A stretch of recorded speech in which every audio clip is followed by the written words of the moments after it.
Afternoon, folks. We're going to talk this afternoon about precision ag, digital agriculture and decommoditization. It's a kind of historical view. I've said here it's a non-proprietary view because I don't come from any particular commercial organization. It's just I'd like to think a scientific or thoughtful overview of these topics. And I do come from the Faculty of Agriculture and Environment, and those two things go together. So when we're thinking about this, we need to think about them together. And that's why I might start off with talking about sustainable agriculture. I guess it's like everything, there's 500 definitions of sustainability, but I'll give you 3 points that I think are important for sustainable agriculture, particularly in Australia. I think to make agriculture sustainable in the world, we need to produce quality products which are also understood by consumers. I think a lot of our products are good, but I don't know that consumers actually understand what these products are. The agriculture itself has to be profitable. The people who are creating these products need to actually make some money out of it. And the main reason, and one of the reasons for that, is they need to be able to invest back in their farms, in their landscapes, so that they can continue to do this for perpetuity, one would hope. So I'm looking at this from the point of view of developing a sustainable agriculture for Australia, for the world. So let me start off with precision agriculture. This is the idea that you've got variation in your farm, on your fields, and somehow or other we can manage that variation. And so around 1995 when this started, people knew there was variation. They didn't really know the pattern of it or how much of it there was in their fields. And around that time, various technologies became available. Technologies to measure yield across paddocks. Tying that with the GPS that was available, we could start to make yield maps. There was also technology to vary the rate of inputs to deal with that variation. So that's a simple proposition of precision agriculture.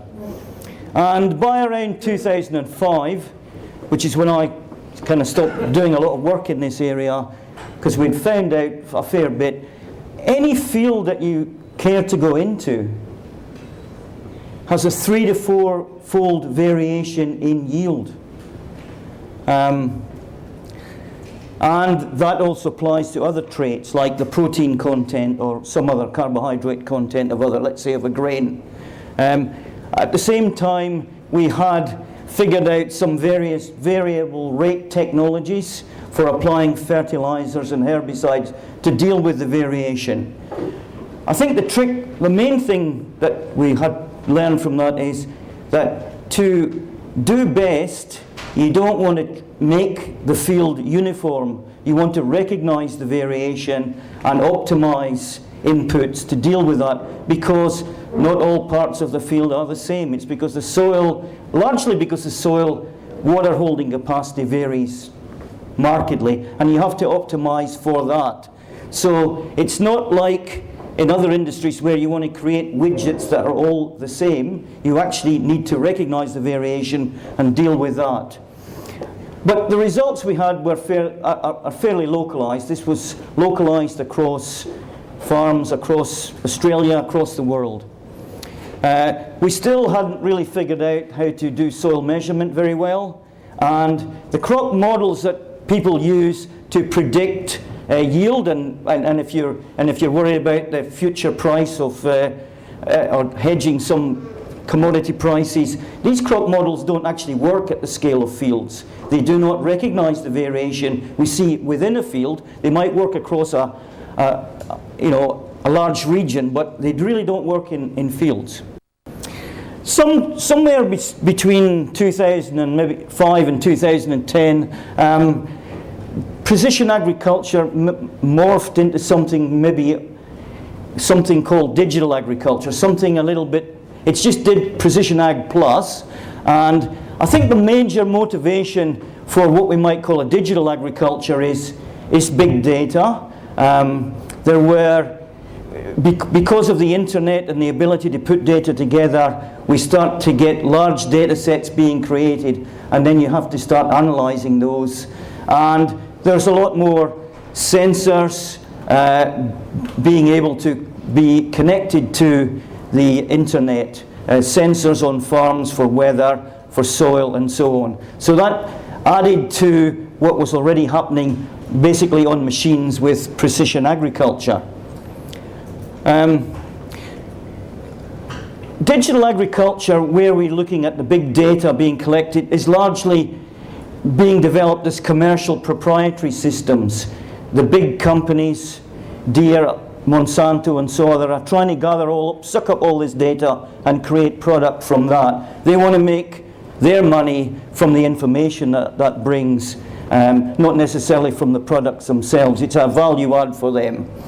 It does allow on-farm optimization, however, and that's a very important thing. Some of the problems with digital agriculture, I think, at the moment, is the data ownership issue. Is the data owned by the large proprietary company, or is it owned by the individual grower themselves? We're still not very good at the level of farms on climate, in-season, weather prediction, which is I think one of the last remaining things about optimizing these systems. And the thing that we really need is to be able to now cast soil moisture on a daily basis, because that will allow us to optimize management. So these are the things that need still to be done in digital agriculture on the farm. So that's that, but that's not really why I came here today. I'm going to talk about something a bit further. So precision ag and Dig allows us to optimize on-farm inputs. So you can save costs in your production. But it doesn't add value to the product. You don't get any more for the product. You just saved a bit of money. And all of this precision digital agriculture really happens on the farm.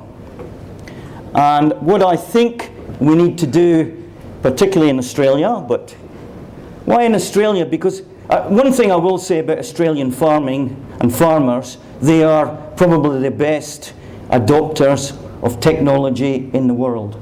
That's what we are really good at in Australia. Australian agriculture is wonderful at adapting, using technology.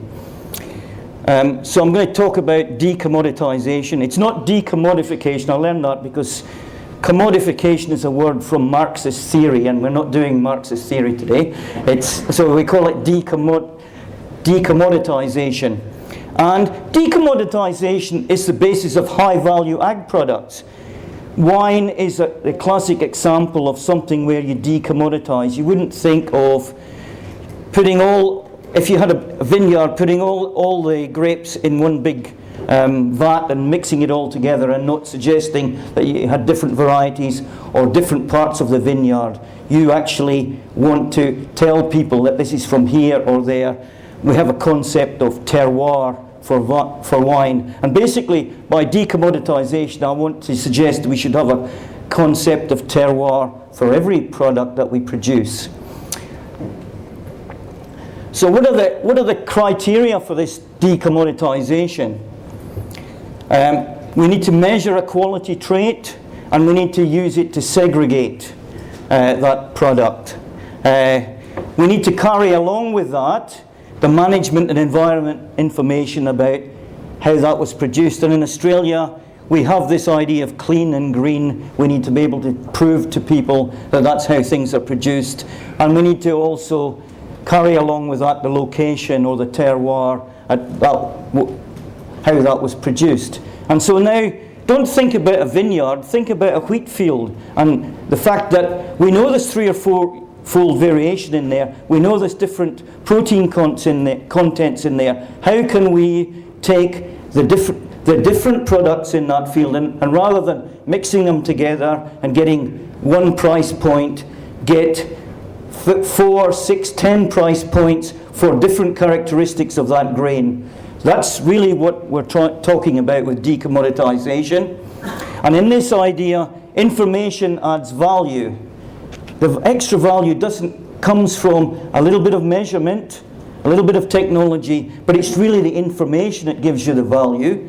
And some economists call this the weightless economy. The information economy is weightless because you haven't created mass, you haven't disrupted the climate by doing this. All you've done is used information to do a bit of separation.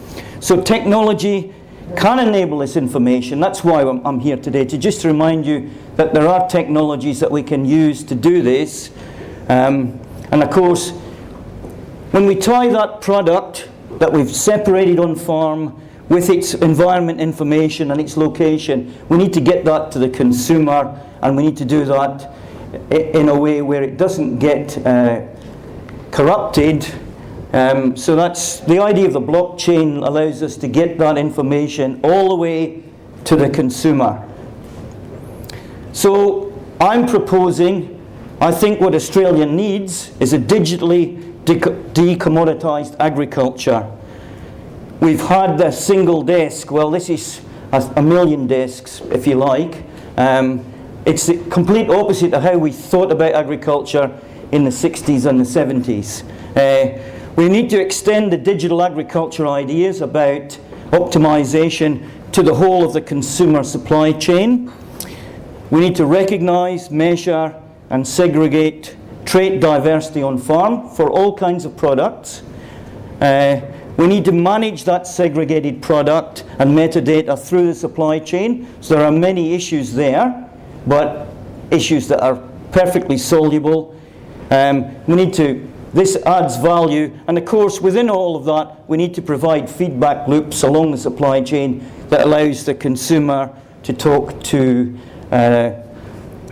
even back to the producer, so that we can get positive, hopefully positive feedback loops, but you never know.